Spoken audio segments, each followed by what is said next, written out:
everybody, and welcome to Grimwit with Dimwits. I'm T. And I'm Blondie.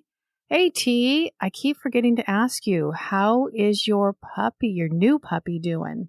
Oh, the Spasmanian Devil? That's what we decided to call her. I guess so. Actually, I'm dying to meet her. I haven't met her yet. She is, let me tell you something. Thank goodness this little girl is so stinking cute. She's the most lovable, and I keep telling my husband, I know she's naughty. Okay, she's past naughty. She's terrible. She's bad. But she is the sweetest little thing you ever saw. Like, she is so loyal. She wants to be near us at all times. She's so loving. But she is literally eating our house up. I mean, you can't leave anything on the ground. We're definitely keeping a cleaner home now. Nothing can be left out. No shoes, no socks, nothing. She's gotten my eyelash curler about 20 times. Thank God it's metal. That's the only reason she hasn't broken it yet. Is she climbing up on the cabinets? She's long and skinny. She kind of has the body of like a greyhound, even though she's half Cocker Spaniel and half Chihuahua. So she's small, but she's long and skinny. She's got these long legs. We teasingly call her the giraffe. And you have to see her. Well, no wonder she's tearing your stuff up. You're giving her nasty names. Oh, she's just, but she's so cute. She looks like a tiny little black lab. She's got the long floppy ears and the beautiful face and the little bit, longer snout like a lab. But she's chewing my furniture. She's chewing my baseboards. Every other day, my shoes are outside. My socks are outside. My eyelash curler's outside. I mean, she's just terrible. She's the worst. So thank God she's adorable, because let me tell you, it's been really tough. In fact, just yesterday, we laughed pretty hard because my husband his mother made him, because not like I made it, all normal. His mother made him some chorizo burritos to take with him when he went fishing. Well, he ended up not going fishing. So he decided to eat them here at the house, right? So I'm in here working on our show, and he's out there, and the pest control's here. I hear him go outside. I hear him come back in, and all I hear is, "What are you doing?" And I thought, oh God, what did she do now? So I jump up. I mean, you could tell he was pissed. And so I run over there. Stupid him had left his 2 burritos on a plate on the little table on the side of the couch. Well, sure enough, she got up there and she got into his burritos, took the plate down, set it on the floor. She did this. Opened up the tortillas and only ate the chorizo out of the middle of them. She was discriminating, apparently. I know, my husband was like, she ate the chorizo. She just ate the chorizo. And I didn't know what else to say. I said, well, maybe she's on keto this week. We don't know. That's why she want to eat the tortilla. I'm sure he appreciated that. He looked at me because he hates it when I'm funny when he's mad. You can tell he was like, I hate you right now, but he kind of laughed. And you don't mess with his food. No, especially not his mama's food. Oh, dear Lord, you can mess with my food all day, but don't touch his mama's food. Dear Jesus. I'm surprised you still have a puppy around. I'm surprised we do too. That was definitely a test. He was mad, but he calmed down, and I told him, this is your fault. You know better than to leave things around. He goes, well, I just went outside. I said, doesn't matter. You left it there and she got it. Your fault. I've come into the house. My husband has gone outside and he's left his coffee, which are so bad for dogs. He's left it on the table. And one of our dogs has gotten up and she's in there just helping herself. It's like, you should know better. Exactly. She's like, I love this creamer. Thanks, Dad. Right. Yeah, at some point we do have to take some responsibility. It's like, we already know she's been with us for a few months now. We know she's horrible. We've got to be on top of that, But she is awfully cute. And, we're not mean to our dog. Don't worry about that, guys. She's getting away with murder over here.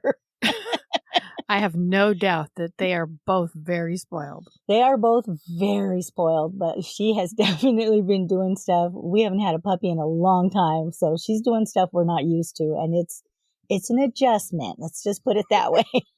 That's a kind way of putting it. But we love her. We're her forever family, and she's much, much loved. But she just needs to quit trying her daddy's patience. Her daddy needs to watch his food. Yes, he does. He needs to check his chorizo. Well, yeah, that too. As I told him, you leave your chorizo hanging around, some other chick's going to come and eat it. Been telling him that for years. If he hasn't learned by now, he ain't gonna. That's right.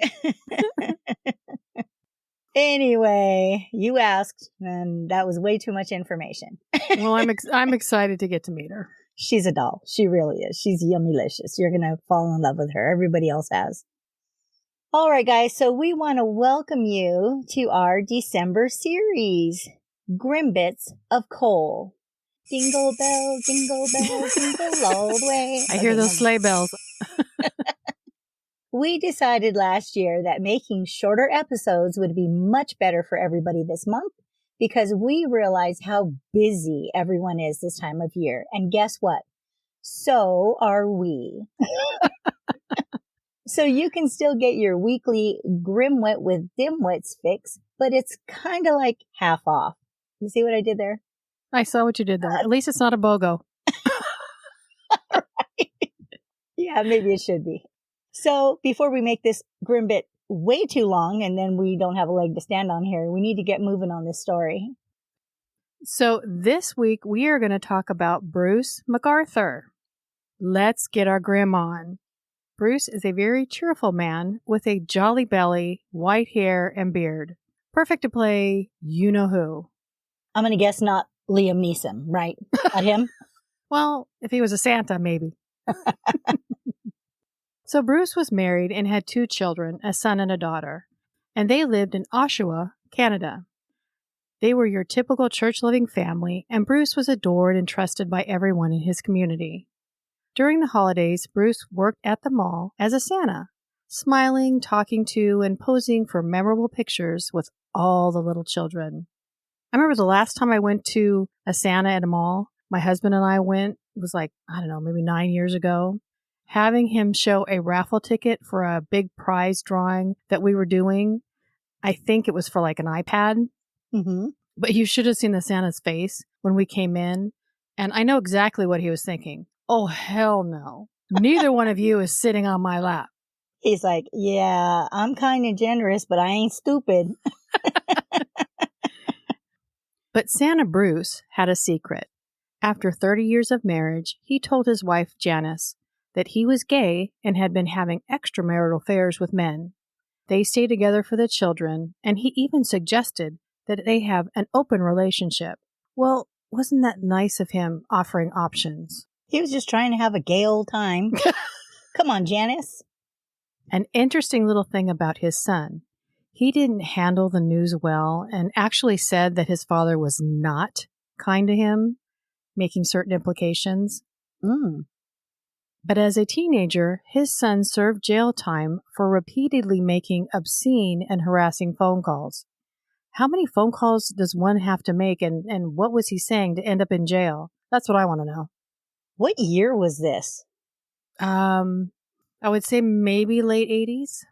I was going to say maybe his son is the perv that was calling us all the time, because that guy definitely needed to be caged.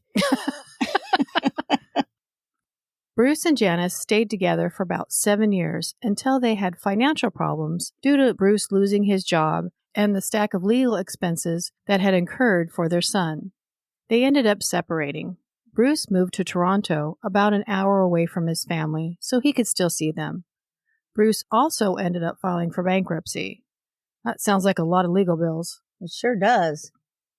Now, our friend Bruce was now freely able to be himself and explore. He had a desire to be a part of the LGBT community. He also became a regular in gay neighborhoods like Church and Wellesley, but his dream of being an integral part of the gay community was short-lived. He got the reputation of being a troublemaker. Oh no, the jolly man in the red suit, a troublemaker? Say it ain't so. Yeah, and I can't imagine an old dude with a little round belly that Shook when he laughed like a bowl full of jelly would be very popular in the gay circle. I don't know. Some people may have had a fantasy. Okay. On October 31st, 2001, Bruce ran into an acquaintance who invited him up to his apartment to see his Halloween costume. Once inside, Bruce hit him from behind numerous times with an iron pipe that he apparently carried. You know, because that's something you keep in your backpack. I do. Of course you do. The man lost consciousness, and when he awoke, he called 911. At the hospital, he needed stitches to his head, his finger, and also needed 6 weeks of physiotherapy. Bruce turned himself into the police, claiming he blacked out and didn't remember what happened. He had taken a combination of anti-seizure medication and poppers, a muscle relaxant used recreationally before sex. I had thoughts about that, but I'm keeping my mouth shut. He received a conditional sentence of 729 days after he pled guilty to charges of assault with a weapon and assault causing bodily harm. So, did he rob that guy or sexually assault him? What was the reason for the attack? Do you know? I have no idea, other than sounded like just rage. That sounds like you just hit him for no reason. Bruce didn't serve any prison time and was placed under conditional house arrest. The conditions being, he was barred from the Church and Wellesley neighborhood except for work and medical appointments. He couldn't purchase, possess, or consume any drugs without a prescription and couldn't have a firearm for 10 years. He received a 3-year probation and was ordered to attend anger management and provide police with a DNA sample. Then on top of it, sometime later, his record was suspended, expunging it, which meant it was just erased. Man, talk about getting off easily. Getting off easy might be a bad choice of words for this guy. Okay, come back with me. In 2003, Bruce established a landscaping business called Artistic Design. He worked hard, and there was a demand for his landscaping services. He was particularly favored by wealthy older women because they found him charming, and this worked out well for him. He lived in an apartment where he didn't have storage space for his equipment, so he made an arrangement with some of his customers that had extra property to store his equipment with them, and in return, he would provide free landscaping work. During the off-season, Bruce would make and donate floral gifts to charities and was still a favorite in the mall when he played Santa. So do you know if, I'm guessing they didn't back then, but do you know if nowadays mall Santas are required to have a background check? I don't know, but I can't understand why they wouldn't, or at least have that thing that like coaches have to have where they do their fingerprints and all that. You know what I'm talking about? I want to say it's like life scan, life something. It's like you have to put your information in a database, like coaches deal with softball or, any sports where there's minors involved. We have to do that now that the state regulates, like me, massage therapists, people that are in contact with other people. But back in the day, before that happened, they called it getting bonded. Mm-hmm. So either way, it's the same thing. They're doing a little something. Things were good for Bruce. His business was doing well, and he was living his best life. Bruce explored the world of apps and dating sites. And when I say explored, he went all in. The sites included BDSM gay fetish for men, Man Jam, Squirt, Grindr, and Bear Forest, just to name a few, a very few. I've never heard of any of these. I've heard of Grindr. Grindr I've heard of. Other than that, wow, people really get creative. And this was probably a third of what I saw. That's pretty interesting. Bruce's type was younger South Asian and Middle Eastern men. Once again, he became a regular in the gay bars and community in Toronto. He got the reputation of being obsessive, controlling, and even enjoying rough sex. Well, we see the sites he frequents. That kind of tells it all. It sure does. So why is anybody surprised? Since Bruce's business was so busy, he needed help and hired Majeed Kayhan. Majeed worked for him for about a month until he strangely disappeared. His disappearance was reported to the police, and since Bruce was his employer, they came to question him. He told the police that he did know Majeed, he was an employee, and they also had a sexual relationship until he broke it off with Majeed. Majeed's disappearance remained in the missing persons database. In 2016, Bruce made his way back into the police station. A man filed a report that he met Bruce, and they were in the back of his Dodge Caravan making out when Bruce held the man's hands behind his back and began violently choking him. The man fought back and literally got out of Dodge and escaped. Yeah, it was right there. Like the first time, Bruce turned himself in, was put under arrest for assault, and was questioned, but his story was, of course, different. He claimed that he met the man and they were going to go to dinner. The man wanted to shower and said he would meet Bruce at the restaurant. After they met, they decided they were going to have sex. And the man said, "Hey, let's do it in my brand new truck, kind of break it in." But Bruce told him, "Let's do it in my van, there's more room." Once in the back, Bruce said the man indicated he wanted to be choked and figured he liked it rough. So Bruce put his hands around his throat trying to be accommodating, when all of a sudden the man turned around and grabbed Bruce by the throat. Bruce said no and put up his hands like he was surrendering because he couldn't breathe. The man let go, jumped out of the van, and said he never wanted to see Bruce again. The police believed Bruce's story, and shortly after, the case was dropped. I want to say his other case was expunged at this point, so there was no record of the first time he was arrested. And why was it expunged? Do you know? I don't. I actually looked to see why it was expunged, and I couldn't find any information on that. Wow. Over several years between 2010 and 2017, the disappearance of gay men had been plaguing the community. 49-year-old Andrew Kinsman was one of them. Andrew was someone everyone liked and was well known in Toronto's church and gay community. He lived in Cabbagetown, where he was the caretaker of his apartment building. Shortly after Toronto's Gay Pride Parade, it was noticed that Andrew was missing. Posters and flyers were put up all over town. For some strange reason, I cannot help but never want to live in a place called Cabbagetown. It just sounds like it would smell that way or something. I was just going to say, it sounds a little smelly. Andrew, a man after our own hearts, was into true crime and serial killers. When police searched his apartment, they found files on Dennis Nilsen, who was known as the Kindly Killer, along with a documentary of John Wayne Gacy. Andrew's friends knew that he occasionally hooked up with a man that was also into the psychology of serial killers and how they operated. While doing the research, for some reason I felt a connection with him. Maybe it's because he's into the serial killing and true crime. They also found in Andrew's apartment 10 pictures of Bruce McArthur taken with Andrew's camera and the name Bruce in his calendar. Police believe that Andrew was doing his own investigation into the disappearances. CCTV footage around Andrew's apartment shows him getting into a 2004 red Dodge Caravan. Bruce's Dodge Caravan.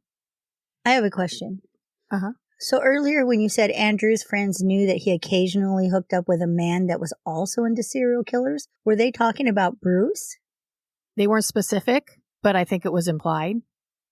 And then he goes from there into kind of investigating him? Either he was investigating him, this is my interpretation, he was either investigating him or because they had a connection, they had the same interest in serial killers and how they worked. So I would want to say it was one of the two things, because of similar interests, or he was investigating him. Or wouldn't it be a trip if they were looking for the killer together and he didn't even know Bruce was the killer? It could have been. Yeah. Interesting. I don't think we'll ever know, but could have been. This was enough for police to consider Bruce a suspect and put him under surveillance. 2 months after Andrew's disappearance, Bruce dumped his beloved Dodge Caravan in a scrapyard, and it was immediately seized by police and sent to the forensic lab to be analyzed. I just hope they didn't go in the back of the van with a black light, because I would imagine the minute that they hit it, it looked like a Jackson Pollock painting. Or a bedspread at the Motel 6. Both of them. Ew. Ew. They found blood and semen in the caravan from multiple victims, including Andrew Kinsman and a man named Selim Esen. Based on the evidence, police were able to obtain a search warrant for Bruce's apartment. They covertly went into Bruce's home, and on his computer were pictures of both Andrew and Selim taken after they were dead. What a sicko. And that was pretty dumb to boot. I had to say it like a Canadian. To boot. To boot. On January 18, 2018, the police returned and raided Bruce's apartment and found a naked man handcuffed to a steel frame bed with a black bag over his head, screaming for help. He apparently met Bruce on Growler. I wonder if the neighbors heard any of this. Yeah, because even though the bag does muffle like the noise, even if he's screaming or whatever, I'm sure he could still be heard. And if he's chained to a steel frame bed, I'd be hitting the wall with that and making any noise that I could with the bed itself, because I've done that before by accident. So I could definitely do it on purpose. Did you say you're not deleting that? Yes. Okay. So Bruce was arrested and charged with 2 murders. A more extensive search of Bruce's apartment revealed that he kept files of his victims on his computer, including a new one made of the man that police had just saved. Bruce would target lonely, poor, new immigrant, and vulnerable men. Bruce had a specific way of killing, and his method was always the same. He would strangle them with an iron bar or rope. Once they were dead, he would pose their bodies and take pictures of them. Sounds very familiar. Doesn't it? The pictures were taken in his apartment or his tried and true red Dodge Caravan. Some had their heads shaved, others had their eyes closed, ropes around their necks, and sometimes were posed wearing a fur coat, hats, and a cigar in their mouth. He also took close-up photos of their genitalia.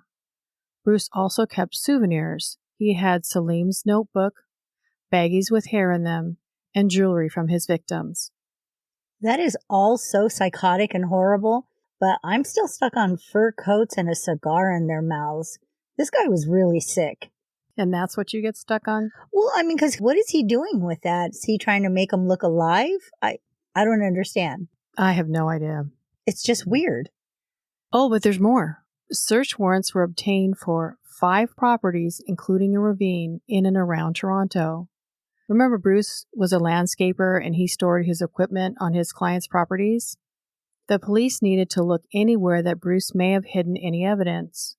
One of the properties was a Leaside residence and the extended adjacent ravine.